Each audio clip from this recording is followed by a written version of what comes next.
Une histoire, une personne et un cigare. Est-ce que tu sais comment un des avocats d'Hollywood est devenu l'un des plus grands noms du cigare? Tout commence dans les années 90, le mec est avocat, il travaille pour les plus grands acteurs d'Hollywood et voire même d'après la légende pour un certain Terminator qui l'aurait initié au délice des Havanes.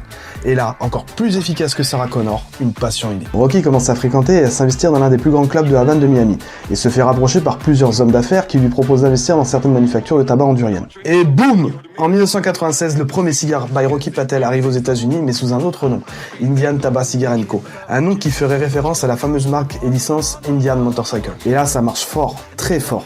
Pourquoi? Parce que le garçon sait vendre un packaging élégant, de belles bagues, des cigares bien faits, forcément, ça attire l'œil. En 2002, il décide de renommer sa société à son propre nom et depuis, il ne s'arrête jamais.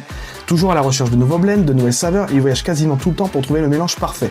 Des gammes vintage, des blends parfois farfelus, parfois sophistiqués, on trouve de tout et à tous les prix. Du Edge à 9€ aux convictions à plus de 140€. Mais est-ce qu'un cigare devrait coûter ce prix-là? Ça sera le sujet d'une autre vidéo. On retiendra une chose qui ne change pas, le rapport qualité-prix-plaisir, qui reste au cœur de sa philosophie.